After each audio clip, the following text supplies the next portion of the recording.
Big bang বা মহাবিস্ফোরণ তত্ত্ব হল একটি বৈজ্ঞানিক ধারণা যা বলে যে আমাদের মহাবিশ্ব প্রায় 13.8 বিলিয়ন বছর আগে এক অতি ঘন এবং উত্তপ্ত বিন্দু থেকে বিস্ফোরণের মাধ্যমে সৃষ্টি হয়েছে। এই তত্ত্ব অনুযায়ী মহাবিশ্ব তখন থেকে ক্রমাগত সম্প্রসারিত হচ্ছে। বিগ ব্যাং তত্ত্ব মহাবিশ্বের উৎপত্তি, গঠন এবং বিকাশ ব্যাখ্যা করতে সাহায্য করে। এটি মহাবিশ্বের বর্তমান কাঠামো, গ্যালাক্সি, নক্ষত্র এবং গ্রহের উৎপত্তি সম্পর্কে আমাদের ধারণা গড়ে তোলে। মহাবিশ্বে ছড়িয়ে থাকা মাইক্রোওয়েভ ব্যাকগ্রাউন্ড বিকিরণ এবং গ্যালাক্সিগুলোর একে অপর থেকে দূরে সরে যাওয়ার পর্যবেক্ষণ এই তত্ত্বকে সমর্থন করে। তাই মহাবিশ্বের ইতিহাস ও ভবিষ্যৎ বোঝার জন্য বিগ ব্যাং তত্ত্ব অত্যন্ত গুরুত্বপূর্ণ। প্রাচীন যুগে মানুষ মহাবিশ্ব সম্পর্কে নানা ধরনের ধারণা পোষণ করত। তারা বিশ্বাস করত পৃথিবী মহাবিশ্বের কেন্দ্র এবং সূর্য, চাঁদ ও অন্যান্য গ্রহ নক্ষত্র পৃথিবীর চারপাশে ঘুরছে। গ্রিক দার্শনিকরা এই ধারণাকে আরও সুসংহত করেন।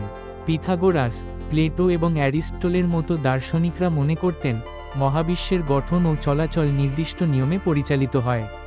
তাদের মতে মহাবিশ্বের সবকিছুই চারটি মৌলিক উপাদান মাটি, পানি, বায়ু ও আগুন দিয়ে গঠিত। এই দার্শনিকদের চিন্তা পরবর্তী যুগের বিজ্ঞান ও দর্শনের ভিত্তি স্থাপন করে। কপার্নিকাস, গ্যালিলিও, কেপলার এবং নিউটনের যুগে মহাবিশ্ব সম্পর্কে মানুষের ধারণায় এক বৈপ্লবিক পরিবর্তন ঘটে। এই সময়েই প্রথমবারের মতো বলা হয় পৃথিবী নয় বরং সূর্য মহাবিশ্বের কেন্দ্র। গ্যালিলিওর টেলিস্কোপিক পর্যবেক্ষণ এবং কেপলারের গ্রহের গতি সংক্রান্ত সূত্র এই ধারণাকে আরও শক্তিশালী করে তোলে। নিউটনের মহাকর্ষ সূত্র মহাবিশ্বের গঠন ও চলাচল ব্যাখ্যায় নতুন দিগন্ত উন্মোচন করে। এসব আবিষ্কার পুরনো বিশ্বাসকে চ্যালেঞ্জ করে এবং বিজ্ঞানের নতুন প্রশ্নের জন্ম দেয়। ফলে মহাবিশ্বের প্রকৃতি ও আমাদের অবস্থান নিয়ে মানুষের চিন্তাধারায় গভীর পরিবর্তন আসে। 19 ও 20 শতকের শুরুতে মহাকাশ পর্যবেক্ষণ নতুন মাত্রা পায়। এই সময়ে বিজ্ঞানীরা উন্নত টেলিস্কোপ ব্যবহার করে দূরবর্তী নক্ষত্র ও গ্যালাক্সি পর্যবেক্ষণ শুরু করেন। জর্জ ল্যামাত্রে প্রথম ধারণা দেন যে মহাবিশ্ব একসময়ে একটি বিন্দু থেকে শুরু হয়েছে এবং তা ক্রমাগত সম্প্রসারিত হচ্ছে। পরে এডুইন হাবল তার পর্যবেক্ষণের মাধ্যমে দেখান গ্যালাক্সিগুলো আমাদের থেকে দূরে সরে যাচ্ছে, যার অর্থ মহাবিশ্ব আসলেই সম্প্রসারিত হচ্ছে। এই আবিষ্কার মহাবিশ্বের গঠন ও ইতিহাস সম্পর্কে আমাদের ধারণা আমূল পরিবর্তন করে। বিজ্ঞানীরা এই তথ্যের ভিত্তিতে বিগ ব্যাং তত্ত্বের ভিত্তি স্থাপন করেন। বিগ ব্যাংয়ের সিঙ্গুলারিটি হচ্ছে মহাবিশ্বের সূচনালগ্নের একটি অবস্থা যেখানে অসীম ঘনত্ব ও তাপমাত্রা বিরাজ করছিল। এই অবস্থায় মহাবিশ্বের সমস্ত পদার্থ ও শক্তি একটি অত্যন্ত ক্ষুদ্র বিন্দুতে সংকুচিত ছিল। এরপর হঠাৎ এক বিস্ফোরণ ঘটে যাকে বিগ ব্যাং বলা হয় এবং মহাবিশ্ব দ্রুত সম্প্রসারিত হতে শুরু করে। এই সম্প্রসারণের প্রাথমিক পর্যায়কে কসমিক ইনফ্লেশন বলা হয়, যেখানে মহাবিশ্ব অতি দ্রুত বৃদ্ধি পায়। ইনফ্লেশনের পরপরই মৌলিক কণার সৃষ্টি হয়, যেমন কোয়ার্ক, লেপটন ও গ্লুন। এসব কণা পরবর্তীতে একত্রিত হয়ে পরমাণু ও অন্যান্য জটিল গঠন তৈরি করে। এই ঘটনাগুলোই মহাবিশ্বের বর্তমান রূপের ভিত্তি স্থাপন করে। বিগ ব্যাং এর পর প্রথম কয়েক মিনিটেই মহাবিশ্বে হাইড্রোজেন ও হিলিয়ামের মতো মৌলিক উপাদান তৈরি হয়। এই সময়টিকে বলা হয় নিউক্লিওসিনথেসিসের যুগ, যেখানে তাপমাত্রা ও ঘনত্ব এত বেশি ছিল যে মৌলিক নিউক্লিয়াস গঠিত হতে পারে। পরে এই মৌলিক উপাদানগুলো একত্রিত হয়ে ধীরে ধীরে বৃহৎ গ্যাসীয় মেঘ তৈরি করে। এই গ্যাসীয় মেঘগুলো সংকুচিত হয়ে প্রথম তারকা ও গ্যালাক্সির জন্ম দেয়। তারকাগুলোর অভ্যন্তরে আরও ভারী মৌল তৈরি হতে শুরু করে, যা মহাবিশ্বের বৈচিত্র্য বাড়ায়। এইভাবেই মহাবিশ্বে জটিলতার সূচনা হয় এবং ভবিষ্যতের গ্রহ ও প্রাণের সম্ভাবনা তৈরি হয়। কসমিক মাইক্রোওয়েভ ব্যাকগ্রাউন্ড বা সিএমবি রেডিয়েশন 1965 সালে আরোনো পেনজিয়াস ও রবার্ট উইলসন আবিষ্কার করেন। এই রেডিয়েশন হল মহাবিশ্বের আদিম বিস্ফোরণ, অর্থাৎ বিগ ব্যাংয়ের পর অবশিষ্ট থাকা তাপীয় বিকিরণ।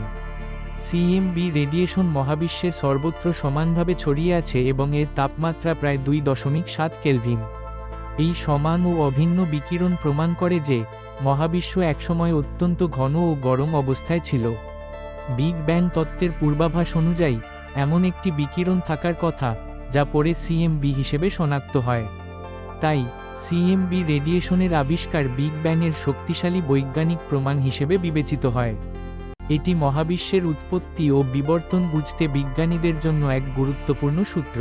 বিশ্বব্রহ্মাণ্ডের ইতিহাসে প্রথম তারকারা গঠিত হয়েছিল মহাবিস্ফোরণের পর ছড়িয়ে পড়া গ্যাস থেকে। এই তারকাগুলো হাইড্রোজেন ও হিলিয়ামের মতো হালকা মৌল থেকে তৈরি হয়। তারার অভ্যন্তরে তাপ ও চাপে নিউক্লিয়ার ফিউশন প্রক্রিয়ায় ধীরে ধীরে ভারী মৌলিক উপাদান যেমন কার্বন, অক্সিজেন ও লোহা সৃষ্টি হয়। যখন একটি তারার জীবন শেষ হয়, তখন সেটি সুপারনোভা বিস্ফোরণের মাধ্যমে মহাকাশে এই ভারী উপাদানগুলো ছড়িয়ে দেয়। এই ছড়িয়ে পড়া উপাদান পরবর্তী প্রজন্মের তারকা, গ্রহ এবং অবশেষে প্রাণের জন্য অপরিহার্য। এভাবেই মহাবিশ্বে মৌলিক উপাদানের বৈচিত্র্য বৃদ্ধি পায় এবং নতুন জ্যোতির্বৈজ্ঞানিক কাঠামো গড়ে ওঠে। মানবদেহে যে পরমাণুগুলো রয়েছে, সেগুলোর উৎপত্তি বহু কোটি বছর আগে মহাবিশ্বের বিশাল তারাগুলোর অভ্যন্তরে। এই তারাগুলো তাদের জীবনচক্রের শেষে বিস্ফোরিত হয়ে নানা মৌলিক উপাদান ছড়িয়ে দেয় মহাশূন্যে। সেই উপাদানগুলো থেকেই গঠিত হয় নতুন গ্রহ, নক্ষত্র এবং শেষ পর্যন্ত আমাদের পৃথিবী। তাই বলা হয়, আমরা সবাই আসলে তারার ধুলো। এই মহাজাগতিক সংযোগ আমাদের অস্তিত্বকে আরও গভীর অর্থ দেয়, কারণ আমাদের শরীরের প্রতিটি কণা বহন করে মহাবিশ্বের ইতিহাস। এই উপলব্ধি আমাদের জীবন ও পরিবেশের প্রতি নতুন দৃষ্টিভঙ্গি এনে দেয়। বিগ ব্যাং তত্ত্বকে সমর্থন করে এমন বেশ কিছু বৈজ্ঞানিক প্রমাণ রয়েছে। প্রথমত, আমরা দেখি গ্যালাক্সিগুলো ক্রমাগত আমাদের থেকে দূরে সরে যাচ্ছে, যা মহাবিশ্বের সম্প্রসারণের ইঙ্গিত দেয়। দ্বিতীয়ত, কসমিক ব্যাকগ্রাউন্ড রেডিয়েশনের সমতা, অর্থাৎ মহাবিশ্বের সর্বত্র প্রায় একই ধরনের মাইক্রোওয়েভ বিকিরণ পাওয়া যায়, যা প্রাথমিক বিস্ফোরণের অবশিষ্টাংশ বলে মনে করা হয়। তৃতীয়ত, মহাবিশ্বে হাইড্রোজেন, হিলিয়াম ও লিথিয়ামের অনুপাতও এই তত্ত্বের সাথে সামঞ্জস্যপূর্ণ। এসব প্রমাণ একত্রে বিগ ব্যাং তত্ত্বকে শক্তিশালী ভিত্তি প্রদান করে। বিগ ব্যাং তত্ত্ব মহাবিশ্বের উৎপত্তি ব্যাখ্যা করতে সক্ষম হলেও এতে কিছু সীমাবদ্ধতা ও অমীমাংসিত প্রশ্ন রয়ে গেছে। বিস্ফোরণের আগে কী ছিল, তা নিয়ে বিজ্ঞানীরা এখনও নিশ্চিত নন। সিঙ্গুলারিটির উৎস এবং তার প্রকৃতি সম্পর্কে স্পষ্ট ধারণা নেই। অনেক গবেষক মাল্টিভার্স বা একাধিক মহাবিশ্বের ধারণা নিয়ে আলোচনা করেছেন, যা আমাদের মহাবিশ্বের বাইরেও আরও মহাবিশ্বের অস্তিত্বের সম্ভাবনা উত্থাপন করে। আবার, চক্রাকার মহাবিশ্বের ধারণা অনুযায়ী, মহাবিশ্ব বারবার সৃষ্টি ও বিনাশের মধ্য দিয়ে যায়। এসব প্রশ্নের উত্তর এখনও অনিশ্চিত, এবং মহাবিশ্বের প্রকৃতি সম্পর্কে আমাদের বোঝাপড়া ক্রমাগত পরিবর্তিত হচ্ছে। মহাবিশ্বের সম্প্রসারণের গতি বিজ্ঞানীদের কাছে এক বিস্ময়কর বিষয়। গবেষণায় দেখা গেছে, এই সম্প্রসারণ ক্রমশ দ্রুততর হচ্ছে, যার পেছনে ডার্ক এনার্জি নামে এক অজানা শক্তি কাজ করছে। ডার্ক এনার্জি মহাবিশ্বের মোট শক্তির একটি বড় অংশ জুড়ে রয়েছে, কিন্তু এর প্রকৃতি এখনও রহস্যময়। অপরদিকে, ডার্ক ম্যাটার এমন এক ধরনের পদার্থ, যা দৃশ্যমান নয়, তবে মহাবিশ্বের ভর ও গঠনে গুরুত্বপূর্ণ ভূমিকা রাখে। এই দুই অজানা উপাদান মিলিয়ে মহাবিশ্বের প্রায় 95% গঠিত, অথচ আমরা এদের সম্পর্কে খুব কমই জানি। বিজ্ঞানীরা নানা গবেষণা ও পর্যবেক্ষণের মাধ্যমে এই রহস্য উদ্ঘাটনের চেষ্টা চালিয়ে যাচ্ছেন। বিগ ব্যাং তত্ত্ব আমাদের মহাবিশ্বের উৎপত্তি ও বিকাশ সম্পর্কে গভীর ধারণা দেয়। এটি শুধুমাত্র একটি বৈজ্ঞানিক ব্যাখ্যা নয়, বরং আমাদের অস্তিত্বের মূল প্রশ্নগুলোর উত্তর খুঁজতে সহায়তা করে। এই তত্ত্ব আমাদের জানার আগ্রহকে আরও বাড়িয়ে তোলে এবং মহাবিশ্বের রহস্য উন্মোচনে অনুপ্রেরণা যোগায়। বিজ্ঞানীরা প্রতিনিয়ত নতুন তথ্য ও পর্যবেক্ষণ দিয়ে এই তত্ত্বকে সমৃদ্ধ করছেন।